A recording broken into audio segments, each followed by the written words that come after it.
Call to order the June 26, 2023 business meeting of the Ravenna School District Board of Education. Can we have a roll call, please? Mrs. Calhoun? Here. Mr. Wisniewski? Here. Mrs. Dennison? Here. Mrs. Seaman? Here. Mr. Tantamonia? If we could rise for the Pledge of Allegiance. I pledge allegiance to the flag of the United States of America and to the republic for which it stands, one nation, under God, indivisible, with liberty and justice for all. If we could have a moment of silence.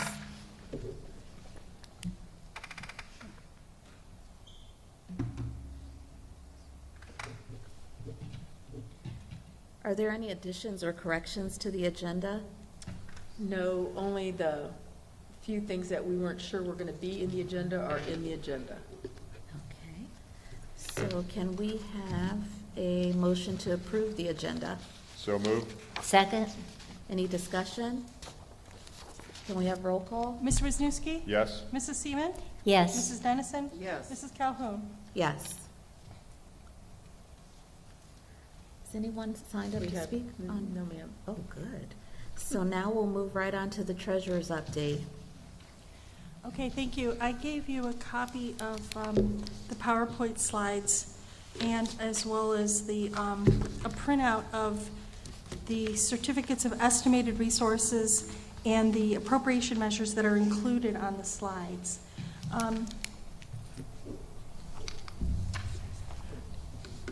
For my update tonight, though, I wanted to cover a few year-end items, including the employee severance plan, an update on the elementary and secondary school emergency relief funds, those are our ESSER funds, our fiscal year-end process, the amended certificates of estimated resources for both fiscal 23 and fiscal 24, and then the fiscal 23 and 24 appropriation measures. So tonight we're approving the final one for 23 and the temporary one to get us started for our budget in 24.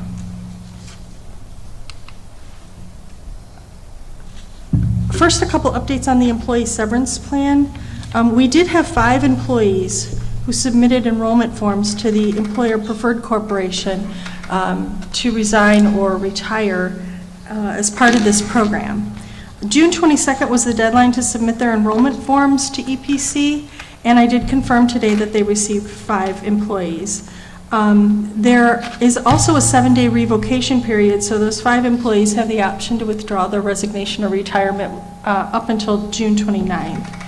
The average salary of the retiree who signed up for the program was $80,773, and their estimated average sick day accruals is about 137 days. So as you can tell, there will be some savings from this program. We initially worked with EPC to determine that there was a probability of about 7 people to take the plan. We needed 3 to be cost effective, so we landed in the middle of that with 5 employees. And we did have an information session, individual counseling session for them again last week to give them another opportunity to talk to EPC if they had any questions. And I believe one person did take up that offer. Next, I want to give you a recap of our ESSER funds. As you know, there were 3 rounds of this money. There was initially an ESSER round that was followed by an ESSER 2 round. The ESSER 1 round wrapped up last year. We had about $572 remaining going into last fiscal year. We spent that easily. So this year, we had carryover of those ESSER 2 funds. If you recall, this program began in fiscal 21, but it was retroactive to March of 2020 when the pandemic began.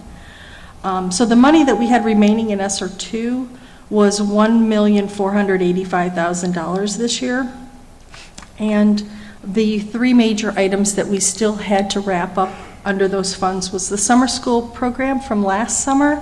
We spent about $26,000.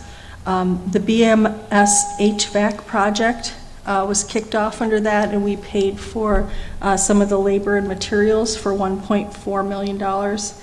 And we were also able to purchase some bus filtration systems because, again, as part of the pandemic, we were looking for cleaner air as students were in proximity to each other on school buses. So we spent about $34,000 on those filters to outfit our fleet.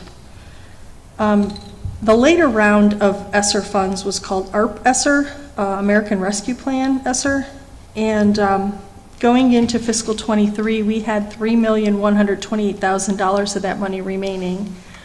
Again, we used that primarily for two major items: the continuity of service to pay teachers' salaries and benefits for about $2 million, and then for the BMS HVAC project, a little over $1 million.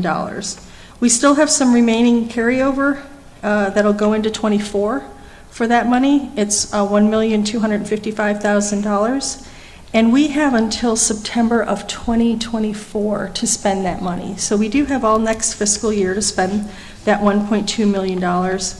I represented it all as carryover, but some of that money is encumbered still for the project at BMS. Okay, so those are not all free available funds.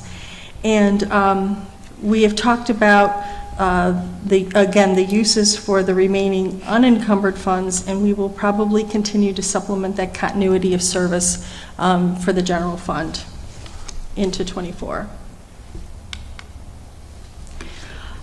Finally, I just want to give you a brief overview of what the fiscal year-end process is, because you hear the finance staff groaning about it for about a month and a half. So I just want to make sure I hit some of the highlights about it. It really starts the process in June. On June 13th, we were required to submit our project cash requests for our fiscal '23 grants. That was the deadline in order to receive payment this year. So that was a Tuesday, and all of our grant project cash requests were submitted by the deadline, and we have received all of the reimbursements. Our last payroll was on June 20th for this fiscal year, and that means we are kicking off the month-end, quarter-end, and fiscal year-end payroll reporting process that follows that final pay of the year. The last accounts payable check run was on June 22nd. That was last Wednesday, and or Thursday. After that, we posted final receipts, and as a result of finalizing our expenditures and our receipts, we're able to put together the amended certificate of estimated resources that includes our final revenue in each of our funds, and then the final appropriation measure that reflects our final budget or expenditures for each fund. And these cannot exceed our estimated resources. The final step in that process will be to go into eFinance Plus and ensure that our final appropriation that's loaded into eFinance matches the appropriation measure that the board will see tonight for approval.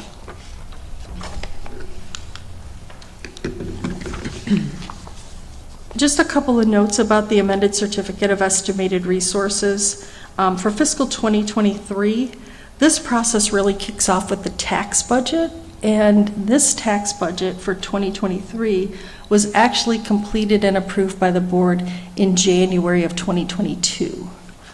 So at that point, we were estimating what revenues we would get for fiscal 23. So that was about 6 months before fiscal 2023.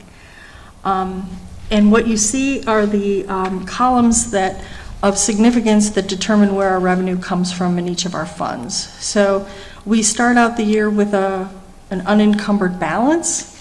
We either receive property taxes, school foundation, or other sources of revenue that go into each fund, and then you see the total amount of revenue received in each fund. So for our general fund for 2023, if you recall, we started the year with about $1,047,000. That was our ending cash balance of 22, so that was our beginning cash balance for 23. Our property taxes came in at $10 million. Our school foundation and state money came in at $14,405. And then in addition, other funds that are coded to our general fund were about $2.9 million. So our general fund revenues for the year were $28,817,000. Our bond retirement fund only receives property tax money and other sources, and those other sources are transfers in or interest. And we received about $3 million in the bond retirement fund and the total resources. And then our permanent improvement fund, we started the year with a little over $500,000. We received about $1.4 million in taxes. The other sources is that $1.88 million. If you recall, the board approved a transfer of those RHS remediation funds. We were originally holding them in another fund, in Fund 10, as part of the high school construction project. But once the OFCC gave us the all clear and finalized those final numbers for that project, they told us we could take that money and transfer it to another fund. We are paying the remediation loan out of the permanent improvement funds, out of Fund 3. So it was only appropriate to move the funds to the Fund 3 account where we were paying for that loan. So that's why you see those other sources. We typically don't receive $1.8 million in other sources in permanent improvement. But that was one of the places we could receipt the money. The next page shows you the rest of the amended certificate of estimated resources, and I won't go through all of them because I think Laura would beat me if I did. It's not true. So if she doesn't mind, I'll spend 5 minutes on each fund. But I just want to highlight a couple of them. So again, you see the classroom facilities fund, and that started with the $1.8 million. And that was what was originally transferred into the Fund 3 permanent improvement funds. But because they were originally receipted to classroom facilities, you see them in that account as well.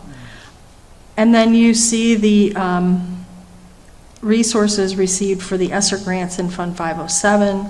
And the grant funds, again, are on a reimbursement basis. So our resources match our expenses because we're reimbursed with revenue for each expense that we make.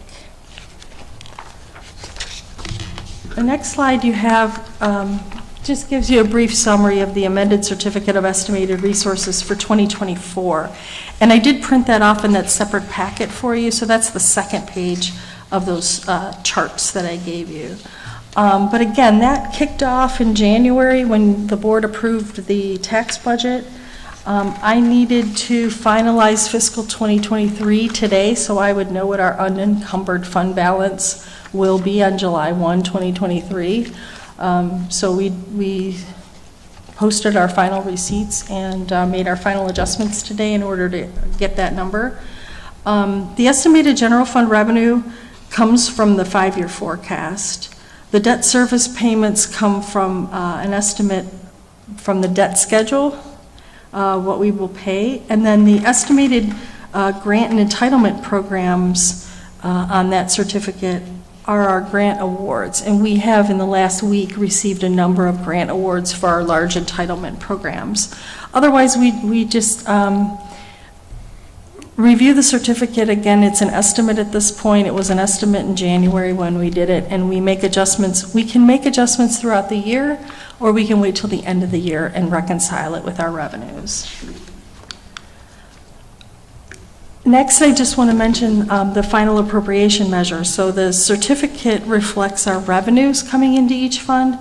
The final appropriation measure reflects the budget and the expenditures that we make in each fund. So the progress of that is the certificate of estimated resources determines how much money you have, right? So you have some money carried over from last year, you got new money this year, that's your total money that you can spend.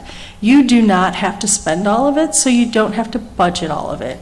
And that's what the appropriation measure is. It's really the budget that we set in our financial system for spending these funds. So sometimes we set the budget to match the total amount of revenue, sometimes we set it to match the expenses, or we set it to match a plan.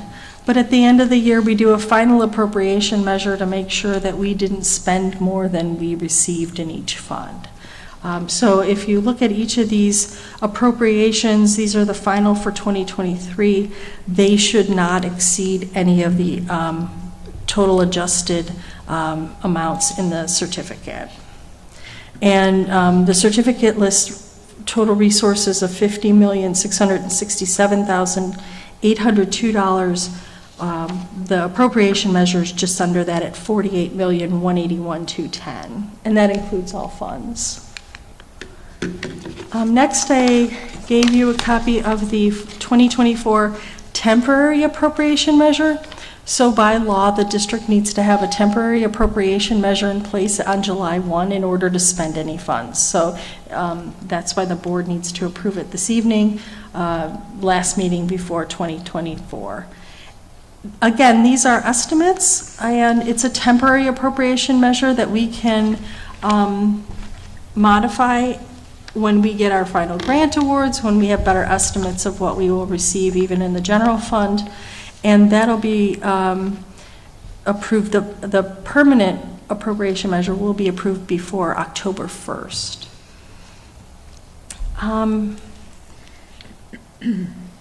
You will notice that this appropriation measure is lower. It's only $36.7 million, much lower than the final appropriation measure for this year of 28.1 or 48.1 million, I'm sorry.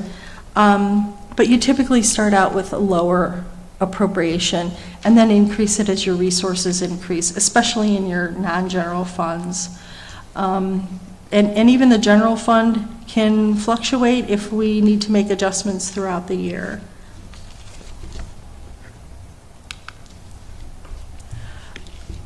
Finally, I wanted to put together some comparison slides to show you where I like to say, landed at the end of the fiscal year.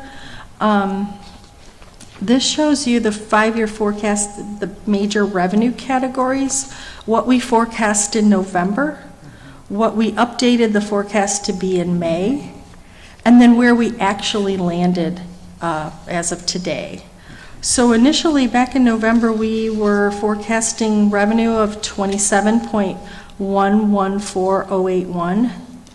And then in May, we made some modifications because we knew a little bit better what our foundation money was going to be. We had received all of our property taxes by that point, and we were more closely monitoring some of the additional other resources, local sources that had come in. So we increased our revenue assumption to $27.248 million in that May update. So as of today, our revenue was $27,770,197, which the variance column is against the November forecasted number. So we actually received more revenue this year than we had forecast in November. I tried to break that down so we would see where that was. And if you look in the first two rows, in general property taxes and tangible personal property taxes, those variances are very slight, and they actually can be netted against that property tax allocation that's negative. So that's your homestead and rollback exemptions. So never quite sure how many of our taxpayers will have that or will take advantage of that. So we don't know if our money's coming from the county or coming from the state is in the form of that reimbursement. But if you net those three numbers together, we were pretty close on our property tax estimates in that forecast. The state funding formula, again, continues to evolve, and there's a learning curve as to how much the district will receive. So some of those numbers were off. We actually received more than we forecasted. That's what you see reflected in the unrestricted grants and aid and the restricted grants and aid. The other two variables there are the special education reimbursements.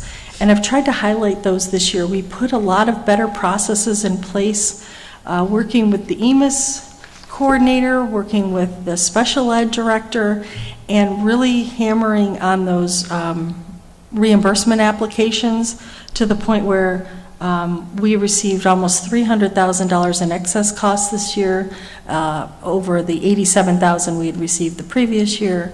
And then the same thing, we nearly doubled our catastrophic cost reimbursements this year. So those numbers are reflected in there, where I think we got $146,000 in catastrophic costs about 2 weeks ago. So those numbers are a little bit higher than anticipated because of those processes. The other number that I want to highlight on this page is in line 2.060, that all other financing sources. Those are typically reimbursements from prior fiscal years that the district receives. One of the major ones is the Medicaid settlement payment.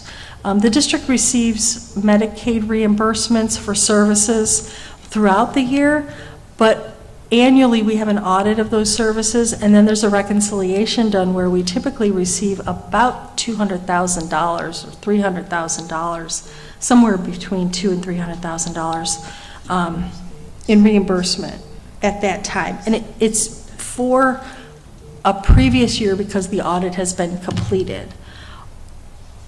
My understanding is sometimes we receive that money in June. This year we did not. So that's why you see that negative $285,344. We're actually owed $320,166.31 in Medicaid reimbursements for the settlement payment for fiscal 2021. And I spent the last couple days trying to track that payment down and understand the state's reimbursement process, and we will probably not receive that till the end of July. But it is a receivable, it is coming our way. We will receive it, but it is not reflected in these numbers. And that's why you see that negative 285. We assume we get that every June. The next slide then shows a comparison with the expenses in the forecast. So all of the major categories were overspent in the top. But I think we really focused on, in a discussion on budgeting for next year, the purchase service line. You can see that's like 2/3 of what we were overspent this year. And that reflects the services that we provide through contracts for our students with special needs.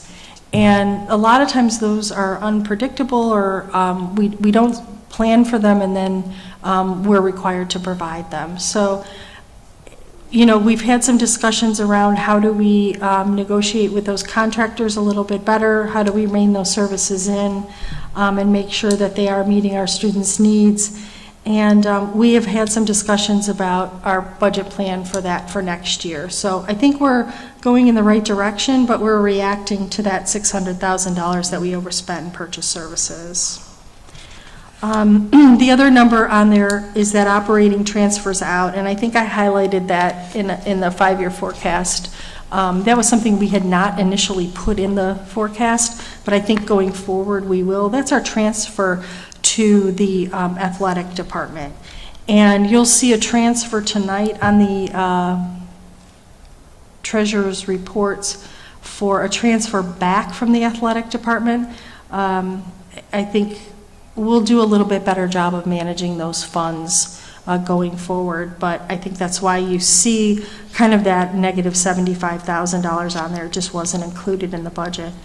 So our expenses were actually $1 million more than what we forecasted in November, but again, offset by our revenues that were $656,000 more than what we forecasted, and then we're missing that $320,000 payment. So had we received that, we probably would have net closer to zero with the overage and the additional revenue. Candy, can I make one comment about the purchase service, just so the board understands? We had one student midway through the school year who was placed in the Ravenna School District as a foster child, who was then placed at an outplacement special ed facility that was $90,000, and we weren't allowed to choose whether or not that was where we wanted to send them. That was what the court decided. And so that's just one example of close to 100,000 of that 600,000 that we have no control over. And there's several others like that where they place them and we have no alternative but to pay it. So Yeah, thank you. Thank you for giving clarification to what that means. Finally, I just want to wrap up with a few key takeaways. Again, that on tonight's agenda, you'll see the initial resolution of necessity for that 6.9 mil levy for 5 years on the November ballot. And that will generate new general fund revenue of $2.7 million per year beginning in fiscal 2025, but we would actually receive a half-year payment in 2024 for collection on this year, 2023, if it's approved this year. So I think putting that in the context of some of these numbers and showing where our revenues and where our expenses are, an additional $2.7 million would really be a game changer. We worked really hard this year at the staffing audit and the enrollment study and eliminated those 15.5 FTEs for the cost savings of almost $1 million in fiscal 2024. And I think that'll have a significant impact on next year as well. But also to keep in mind that next year is the last year of those ESSER funds for continuity of service for that credit for salary and benefit costs. So we did take advantage of $2 million of credit this year. So, and we still had a few overages in our, we came in about, $250,000 over in salary and benefits. So just be mindful of that going forward. And I think, again, that highlights the importance of that additional new general fund revenue from the levy. And then the 2021 Medicaid settlement payment of $320,166.33 is due to the general fund. Ideally, we'll see 2 of those next year, right? So we'll see the 2021 payment come in July that we should have received normally in June, and then we'll see one next June. So I'm optimistic that that's how we can record that. And that's really the end of my update this evening, but I just wanted to give you some, more of a detailed look at those numbers before you have the resolutions to vote on. Are there any questions? Thank you. Okay, if we can move on to the superintendent's update. So you actually have one stapled piece of paper in front of you. It's the scores, and you've seen this chart in the board update, but it's more updated tonight. And you can't see the colors because I just didn't get down there in time. But if you look at it, grade 3 ELA is up 10%, and then those are the green ones, the lighter ones. The 3 darker colored ones are red on the actual printout, and the one that's I was telling Lee today, we had all this great news all in a row of all these great scores, and then grade 3 math came in at a 15% drop. So I think that that's reality, and that's okay. We had quite a few game changers in terms of grade 5 science, grade 8 algebra 1, high school algebra 1, all exceeding the state average, another 7 areas of double-digit gains. But we do have 2 areas in high school, geometry and American government, and then we also have now grade 4 math. But Lee is here, and I just want him to take a minute to kind of tell you all how we expect to address that grade 4 math. One thing that was glaringly obvious was the Ike thing, right? Yeah, so. Yep. So one of the things we changed, a few things we changed this year. In grades 5 on up, we use this program that's free from the state called Centralized Reporting System. And it basically is a way for us to collect sort of intermittent data to gauge where we're at. And what we found is that our data actually pretty much lined up and predicted where we were going to do on the state test and where the kids would go. So that was one variable we added. But I was telling Dr. Hebert before, that one of the things I found ironic is grade 3, with the exception of geometry, grade 3 was the only grade level that did not participate in our math professional development, just because we thought it was starting to get too low in that. That will change next year. Grade 3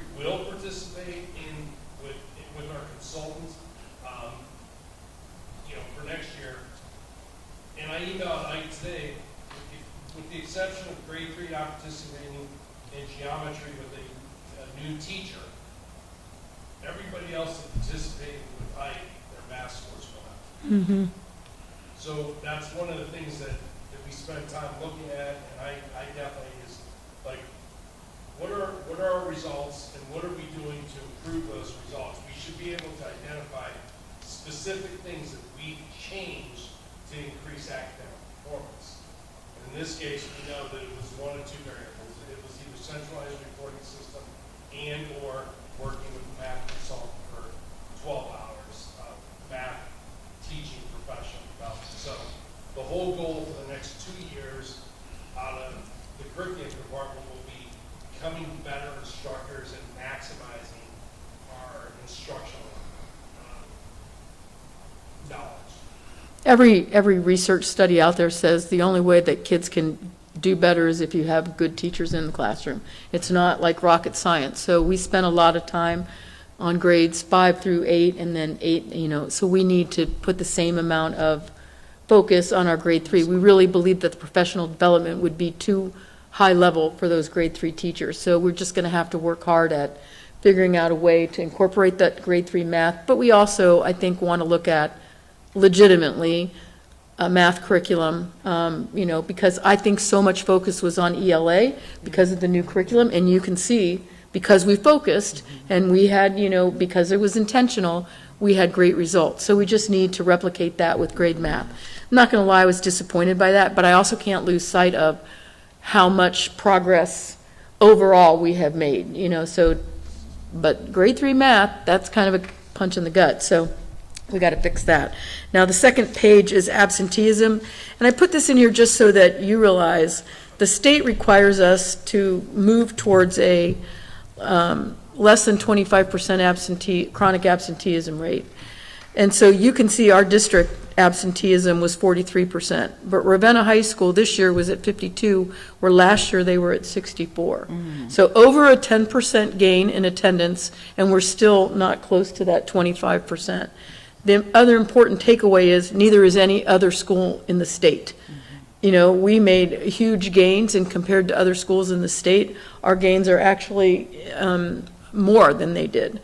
But we have to continue to, hammer that home. You can see we did a great job, but we need to do better. So I just wanted to give you that. I know, Mrs. Dennison, you asked for those comparisons. So this is last year to this year.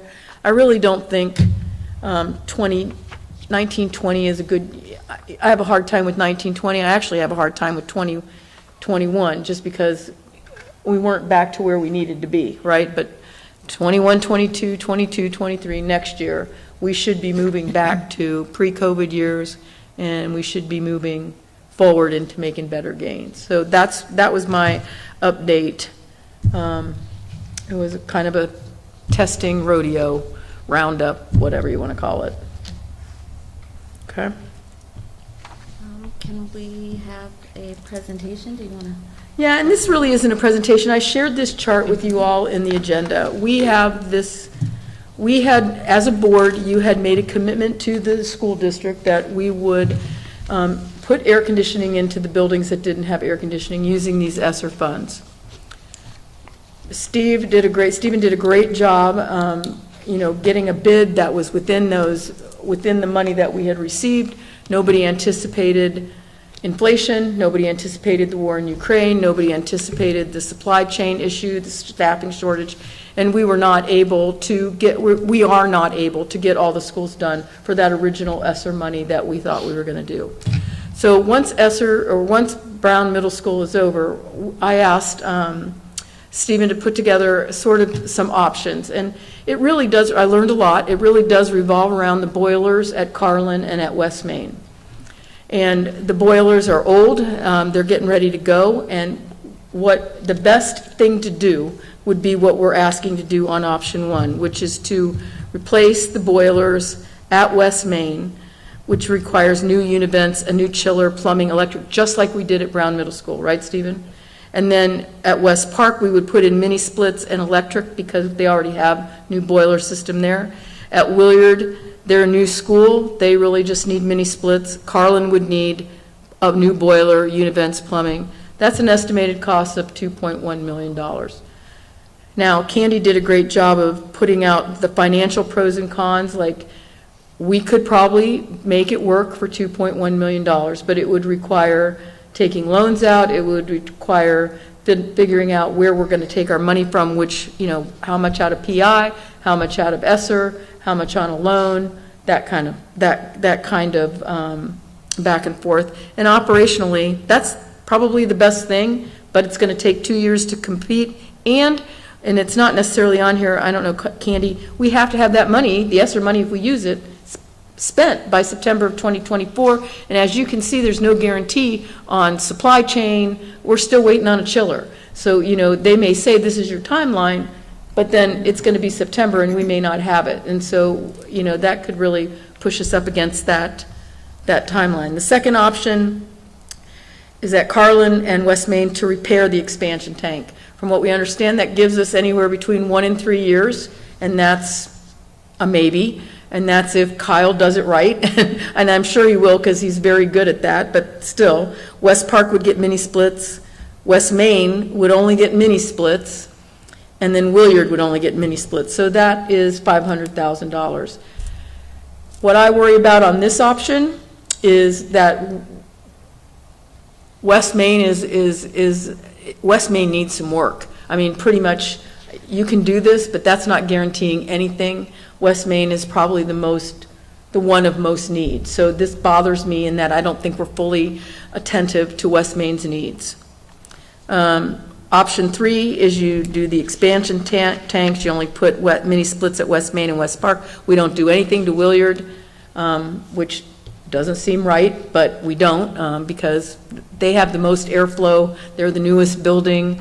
They have the least amount of impact in terms of air conditioning. Option 4, and when we talked, Pam, you asked for a recommendation. Option 4 is actually our recommendation. We would replace the boiler at West Main, the univents, the chiller, the plumbing, and the electric. We are not going to pass a bond. We are not going to build a new building. I've got to get over that. I would love to build a new campus, but we're struggling to pass a levy. I think it's going to be difficult to pass a bond to build a new building, so we have to take care of West Main, in my opinion. So if we did that to West Main, Carlin, we would just replace the expansion tank.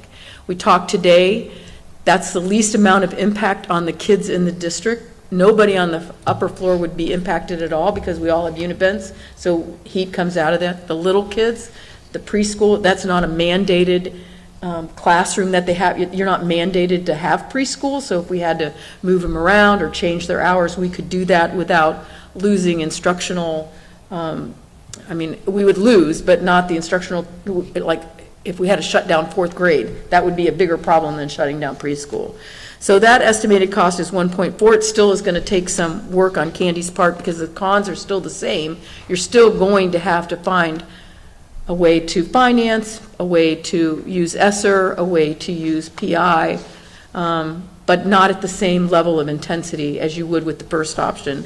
And then the 5th option is in there. If you just wanted to fix the expansion tanks and hope for the best for the next 2 years, we could do that for $11,000. But when we talked about it, we know $1.4 million is a lot of money.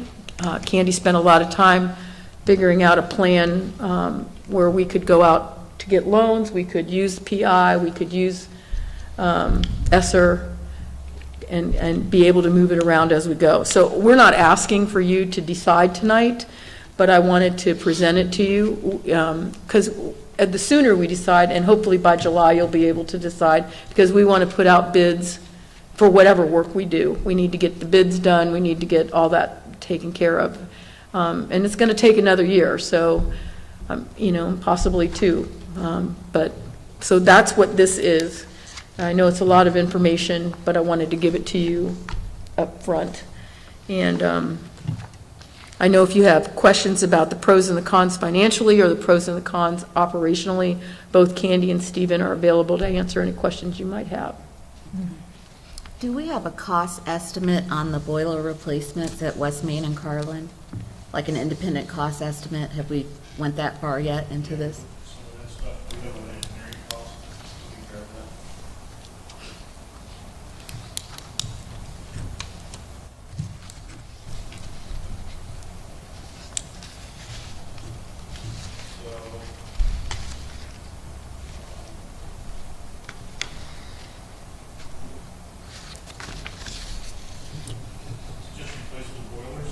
Actually, they're not like a standalone thing. So everything, Needs plumbing, if we, and we use, like Carl as an example, we replaced the boiler to make it a hot water boiler, we have to replace the plumbing to do hot water, and replace all the traps in the units. If we put a steam boiler in there, we can maintain the old plumbing and the old steam traps, but it would have lower cost initially, but then we would continually do the maintenance on the old plumbing and stuff. It's not just like a small, like something. right, I meant everything that goes with it. I just want to get like a ballpark of what we're talking about, because regardless of which option we choose, if we don't choose the first one, we're going to have to deal with the boilers ultimately, and we should be planning for that, but I just want to know like a ballpark. A rough estimate. Yes, for the project. About $175,000. Okay. And then West, That's not as much as I thought it would be. Well, that's again, That's just the boiler. that is not, But the comprehensive project, because you can't do one, you really need to do it all. So we don't know that cost estimate. Okay. Well, the numbers actually that you have in the options are, give you the stuff that includes the extra bits and pieces, including the asbestos and some engineering. Okay. That's all included in those numbers for you. So we're not really, those numbers that go with each option are pretty complete. Okay. Today's construction costs are actually about a month ago's construction costs. so there is an option that really isn't on here, and I think this is what you're asking. If we had an option 6, which would be West Main and Carlin's boiler and everything that goes with it, and nothing Yeah. else. Is that what you're looking at? I just wondered how much more it would be, like to have those as maybe alternates. That's probably what we, yeah, options. And then my only other question would be, like, the plan for the boilers. You know, this gets us to accomplish what we initially set out to do, but then behind the scenes, are you working on a plan for that? We And, have been talking about that, because we are Yeah. going to have to do that, the clock is ticking on. yes, What worries me about the expansion tank repair, not replacing the boilers, is, okay, so you say you have 1 to 3 years, and in the first year, the boiler goes. Those kids at West Main can't go to school without a boiler. So what am I gonna do? I'm going to have a double instructional day at Williard, you know, I mean, it's a huge undertaking, which is a different set of costs, because now you have transportation, now you have all these other things, while you still replace a boiler that you hadn't yeah, planned on doing. So that's why we went with 4, because you could do without replacing the boiler at Carlin. You could, for a short period of time, but you would have then time to build into Candy's financial plan. We would have the opportunity to fix it down the road, but we would have already fixed West Main's, which is where the problem is. West Main and Carlin is the boiler problem. Everybody else is just mini splits and, you know, getting them some AC. What's a mini split? You know those, if you come in the board office and you see up on the wall, and we have the remote control, it's an air conditioner Oh, and a okay. heater. Okay. And so it's mini, right? We put the compressor outside, and we put the head that drives all the cold air inside, so it's split. Instead of being one unit, like a window air conditioner, or a big unit, like a rooftop unit that drives it all, it's split. So some of the mechanics are outside, and some of the mechanics are inside. But it's And cheaper. It usually only does 1 or 2 rooms when they work together. Oh, So okay. that's the word mini. So like if you come into the board office, you'll notice the rooms are cool, the hallway is hot. Because we're not cooling the building, we're cooling the individual Okay. room that the split is in, Oh, okay. which I think kids can live with if they're moving from room to room. I mean, I think, you know, they're way more resilient than me, so, you know. What's an expansion tank? So, in a hot water or a steam environment, when you heat that water up, it expands, so you have to be able to capture some of that. And then whenever it cools down, you put that back into the boiler, so the system is not losing water. And so we have to have those expansion tanks on the boilers for steam. And both at Carlin and West Main, the expansion tanks are leaking, have been patched, Oh. and are. There's stress when serious it expands. Okay. and right now we have one staff member who's certified to do the maintenance and all of those issues on boiler systems. Both the maintenance guys are certified Good. For boiler repair, for high pressure, low pressure, and then Kyle is a gifted welder, so there'll be times where I'll get him stuff, put it in his truck,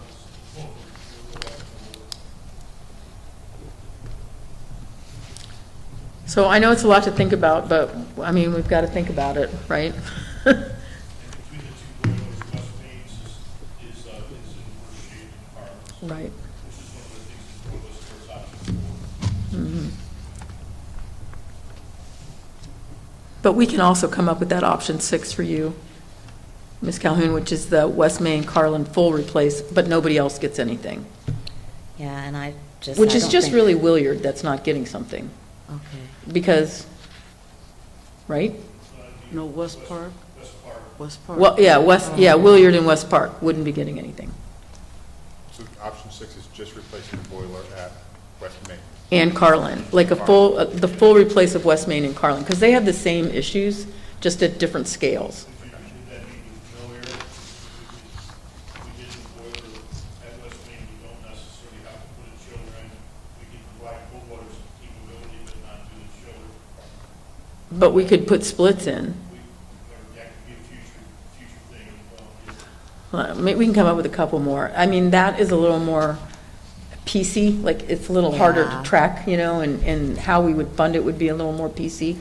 But I'm saying PIECY, like too many pieces, too many ways to do it. So, the thing about West Main is that second floor is miserable. Yeah. It's miserable. Like, I'm not going to lie.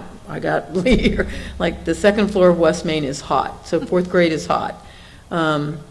Way hotter than West Park and way hotter than Williard, Yeah, and I don't want you to spend more time on an option that really doesn't capture the goal, and that was to provide air, some form of air in the building. So I would hate for you to spend that extra Well, time on that because it gets Well, us if away you did from- a full replace, like what we did with West Main and with West Main and Carlin, I would just do that without West Park or Williard, so I can do that. We can see what it looks like. Okay. How was it? Thank you. Yep. If we could have reports of the board, starting with the Maplewood report from Mrs. Seaman. Okay. Well, the big news at Maplewood is that they had a student who took first place in the nation at the National Skills USA competition. And I mean, that was really a big deal to be first in the nation. Her name was Sarah Pennick. She was not one of our students, but I think that's a pretty great thing that has happened at Maplewood. The summer projects are underway, just like us, painting and installing more, they're installing more driver's license scanners and some kind of flooring, new flooring they're putting in. Plus, the window replacement has started. And I think they're always replacing windows because they're doing the bulletproof type glass. And Mr. Griffith is looking at possible new programs, including pharmacy tech and bioengineering. He was really disappointed that there was little interest in the optician program last year, which I thought would have been a great thing for the kids, but they didn't have much sign up for it apparently. And there's a good salary to be made with the optician program.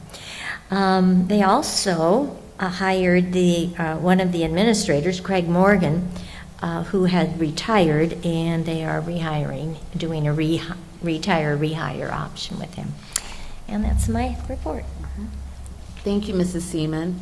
If we can have the Ravenna Parks and Recreation report from Mrs. Dennison. Sure, just an update. Today, Safety Town started at West Park Schools, so, and that will run for the week, and the kids' summer camp is still going on. The first session will end July 7th, and then session 2 will start July 10th and run through August 11th, so there's still things that keep kids busy this summer. So that's it for my report. Okay, thank you. If we can have reports of the treasurer. The consent agenda has a number of items, including items 1 and 2, which is the approval of the minutes from the May 22nd business meeting and the June 6th special meeting. In addition, there are gifts and donations listed. The Ravenna Elementary PTO donated $500 to West Park for a refrigerator. The Leadership Portage County donated $825 for community engagement activities.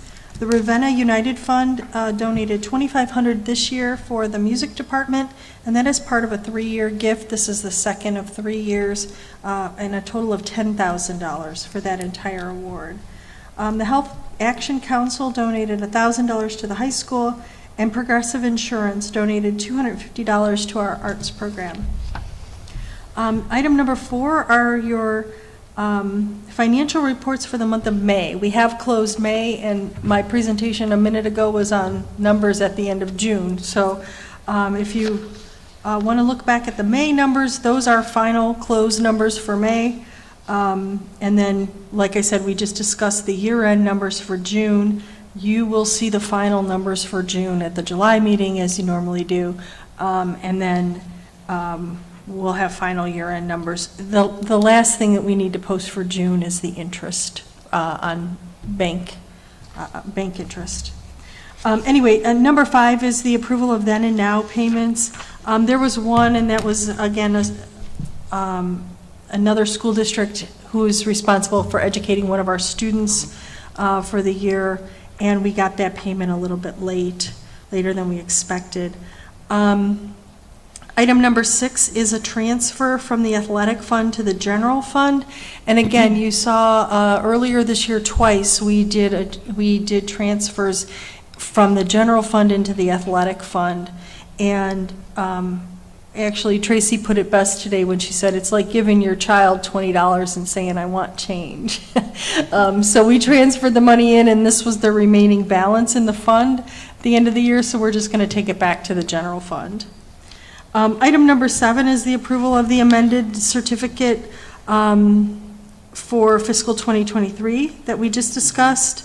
Item number 8 is then the certificate for fiscal 2024, followed by the permanent appropriations, the final appropriation for fiscal 23, and then the temporary appropriation for 24. Item number 11 is something we do each year annually for the board to approve the Fund 18 and Fund 20 student activity accounts. So they are all listed there. As far as I know, there are no new ones added this year. So you have seen these before. Item number 12 is a contract with Julian and Grube. They perform our gap conversion at the end of our financial year. They have worked with us in the past. And I actually contacted a couple other local firms, since this firm is out of Columbus. So I contacted a couple other local firms to see, just for a price comparison, because the Julian and Grube contract did increase this year, and they are still the most cost-effective service provider for the services. So that's why we've continued to use them next year. And then the approval for the amendment for the Portage County Board of Commissioners. They awarded us a grant, I believe, last year to the high school, and that teacher retired. And so it was necessary to rework the grant program a little bit. And what you see there is the amendment from the commissioners for that grant program. But the work has continued, and Principal John Lane has really taken over kind of managing that process, that grant program, along with Stephen York. And I believe it's something you'll see out at the wetlands as it comes to fruition. So that's kind of the consent agenda for 1 through 13. The rest of the items need standalone approval. Can we have a motion to approve financial items 1 through 13? So moved. Second. Any questions or discussion? Can we have a roll call? Mrs. Dennison? Yes. Mr. Wisniewski? Yes. Mrs. Seaman? Yes. Mrs. Calhoun? Yes. Thank you. The next item, number 14, is the approval of the Reed Memorial 2024 tax budget. And they provided some information, I believe it was attached to the agenda. Can we have a motion? So moved. Second. Any questions or discussion? Roll call? Mr. Wisniewski? Yes. Mrs. Seaman? Yes. Mrs. Dennison? Yes. Mrs. Calhoun? Yes. And then the final resolution this evening is that resolution declaring the necessity to levy an additional tax for the purpose of current expenses and requesting the Portage County Auditor make certifications pursuant to sections 570503 and 5705212 of the revised code. So you have the full resolution language attached to your agenda. Can we have a motion? So moved. Second. Any questions or discussion? Roll call? Mrs. Seaman? Yes. Mr. Wisniewski? Yes. Mrs. Dennison? Yes. Mrs. Calhoun? Yes. Thank you. Now if we can have reports and recommendations of the superintendent and other administrators. Sure. We have a consent agenda, numbers 1 through 6, which are a contract agreement with Stark for our internet services, a service agreement with EA for some of our students. The confidential salary schedule had to be revised due to an additional job title being added.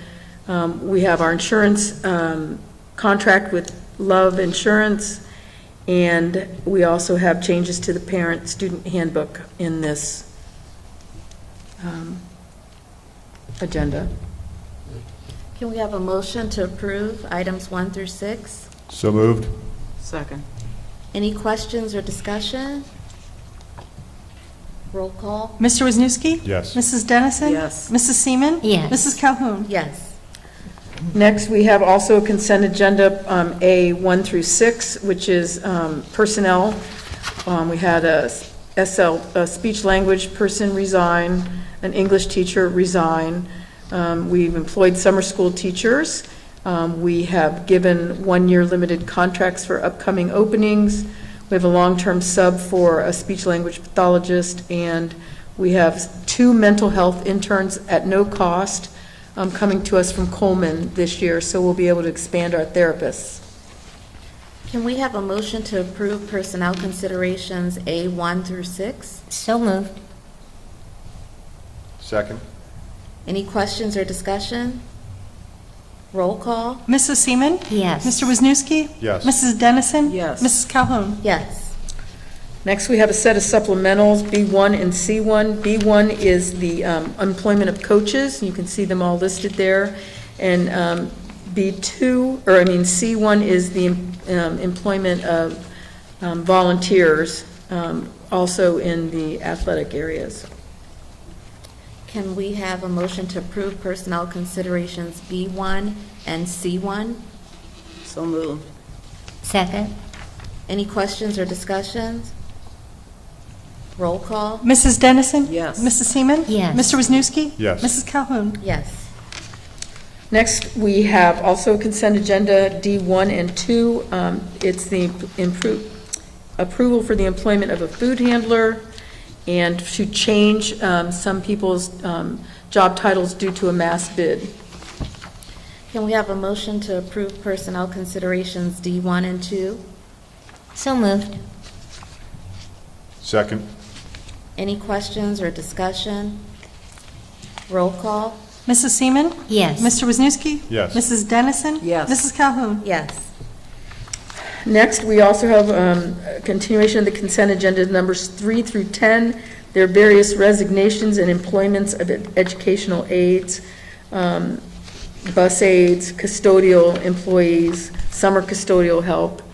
And then the reduction in force is also in here to approve the reduction in force of the classified employees in addition to the teachers that you had already approved and some substitute employees. And I just before you do this, I would like to say that in some cases, you will see that we rifted lunch monitors and we were able to bring them back as educational aides. So, we tried, Ben did a great job of trying to make sure that anybody who was affected by the RIF had an opportunity to apply for or show an interest in other openings that came about because of resignations or retiring.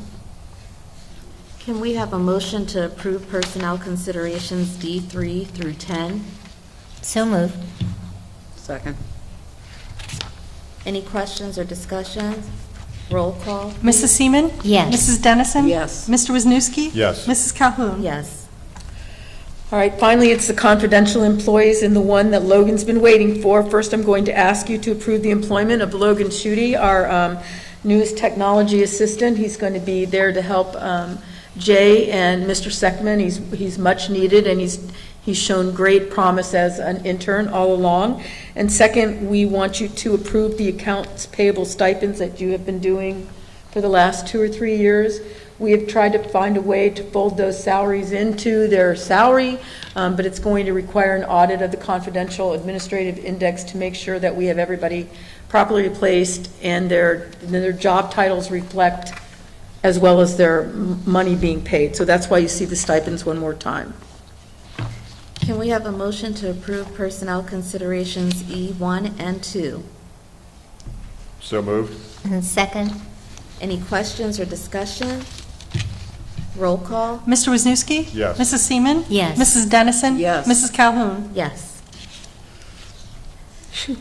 Do we have anyone signed up? We do not. Okay, so informational items.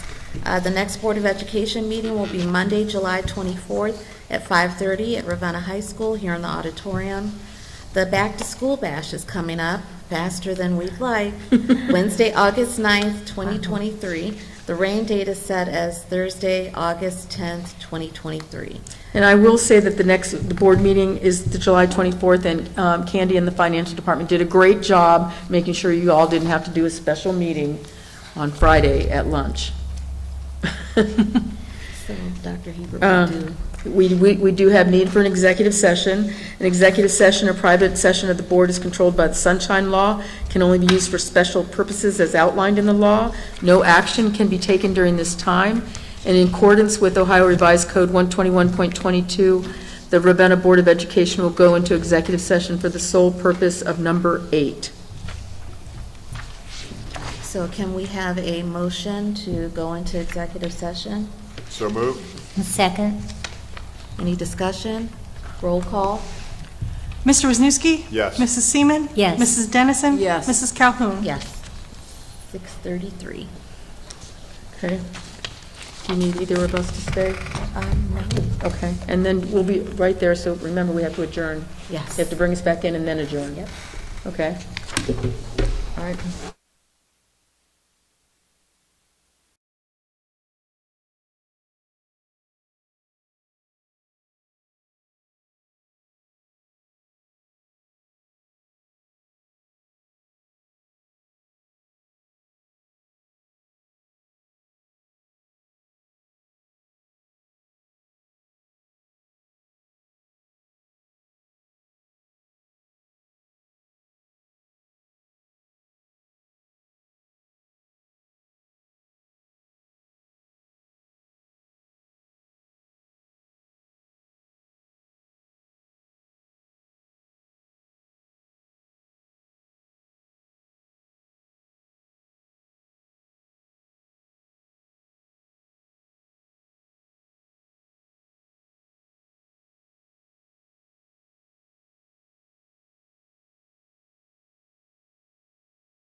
so I need the time that you return from executive session, back to regular session. So I had 6:50? Okay. Sounds good. And then if you're going to adjourn, we need a motion. Yes. So moved? Second? Any discussion? Roll call? Mr. Wisniewski? Yes. Mrs. Seaman? Yes. Mrs. Dennison? Yes. Mrs. Calhoun? Yes.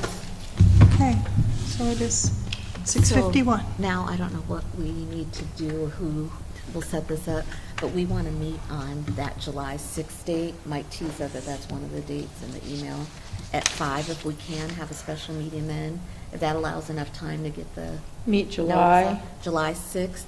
At 6th. 5 PM and at the board office if we're able to meet there. Sure. And that's just for the. work session? Yes, for the value, yeah. All right, I'll have it put in the paper. And then I just want to make sure we get it right. We'll have a special meeting, we'll go immediately into executive session,